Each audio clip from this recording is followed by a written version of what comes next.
Cool. Okay, that's a new sort of like, ano tawag nito? Gusto mo ba mas angat pa yung light? Hindi, okay na yan. So this is a new camera, ring, tripod. Sorry Tito Hits. May gabi sa inyo tanan. Ariyo, ginubrahan ko drinks ang asawa ko. Ano ni halo? Ano halo nito, babe? Babe, anong kombinasyon sa niyo? It's gin, soda water, and calamansi. Gin, soda water, and calamansi. Ang asawa ko hindi kainchindi, Ilonggo. So, Naka-intindi, jutay. wala, hindi kainchindi. Jutay lang. Anyway, may kamuga pa mangkod, pero palagi kayo nagtatanong. Pero may kamuga pa mangutana. Tamang Bisaya ba yan? Yeah, this is my pantry.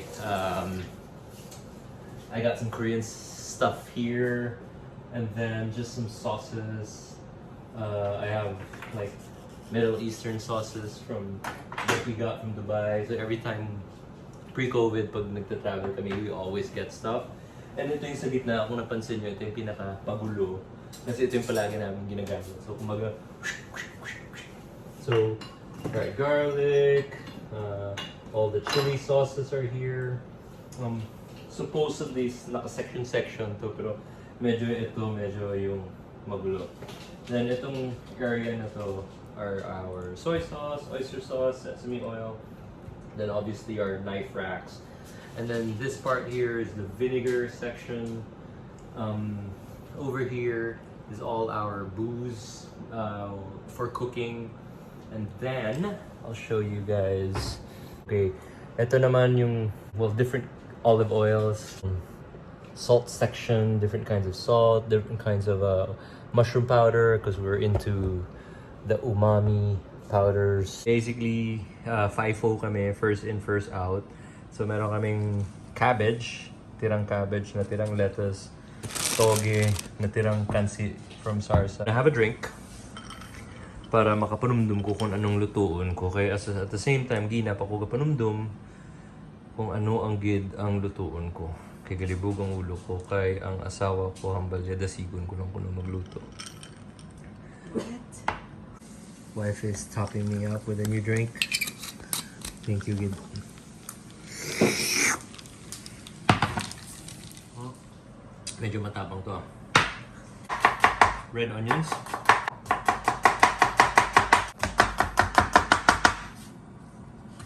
In.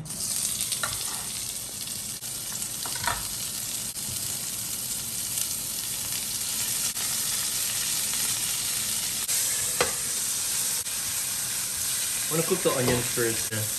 Tama pang cabbage na.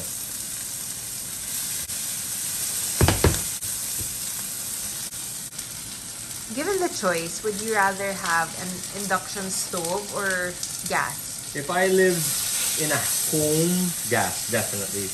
But Like a since we house, live you mean? in a house, yeah. But since we live in an apartment, I don't mind using the induction. And I've learned how to appreciate induction. Kasi, tingnan mo, lahat na oil splatter, kuha ng, you won't worry about the, masusunog yung tuwalya mo, or yung basahan.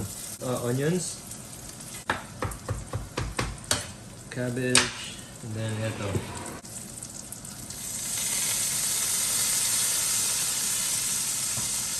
Oh guys malinis kamay ko At saka kami lang kumakain. So kumaga sustahin ko yung karne. Sustahin ko siya. Tigiun lang ako sa Ilonggo pa. Anong tigi sa Tagalog? What's tigi? Tusta. Tusta is Tagalog. Oo nga. Sa Ilonggo, tigi. Tigi. Or gusto mo lagyan ng lutong. So ito, yung broth, yun yung gagamitin ko mamaya pag nilagay ko na tong taugi. So high heat para tumusta. Parang corned beef lang to eh. Yung corned beef, sustayin mo muna. Saka mo ilagay kung gusto mo lagyan ng sauce. Pwede. Actually, mukha nga siyang corned beef. Tutusta na. So I'm lowering the heat kasi ayaw ko na masunog lahat. And you know, can you see that? Tumutusta na. Kita mo yung nakadikit sa ilalim. Nandyan yung lasa. I'm gonna deglaze it with a broth. of the kansi or of your bulalo stock. Then we're gonna slowly scrape it. Yung mga dumidikit sa ilalim ng pan, use either the broth or a wooden yun. Tulak nyo. Tanggalin nyo. Nandiyan lahat na lasa. So guys, this is not, what we're doing tonight is not more of a recipe, but more of like techniques, I guess. Kung sasabihin nyo, ano ba yan, chef? Ano ba yung pinagagawa mo? Yung parang napalagpat, kapataka. Hindi eh. Ganun naman yung luto eh. Trial and error. Sometimes you get it, sometimes you don't. Sometimes masarap, sometimes hindi. Kung hindi masarap, ulitin mo. Kung masarap, edi good. Sayang. Nandyan lahat na lasa. Tapos, pasensya lang. Tiyaga. Kaya kailangan mo uminom. Para masaya. I guess I had a long day today at work, and cooking for my wife and for the people I care about is just a stress reliever.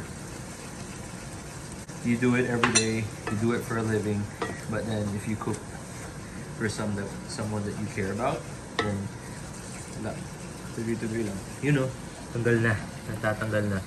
So meaning, yung lasa neto, solid na. It's a good feeling.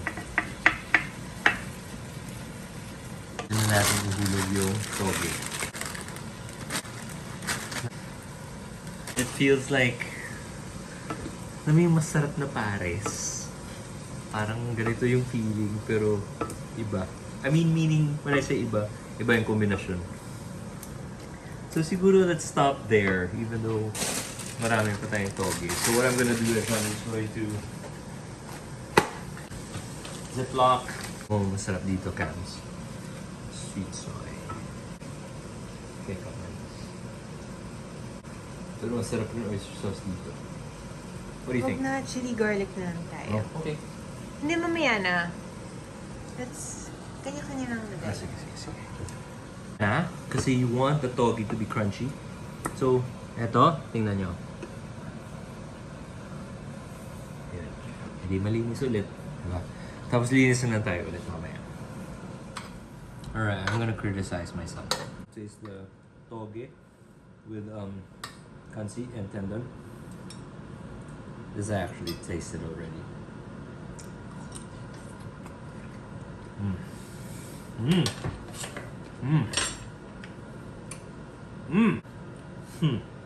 Parang Korean, Japanese meets Pinoy. No bias, ah. Well, you can do your own version, see what works for you, but this is what works for us tonight.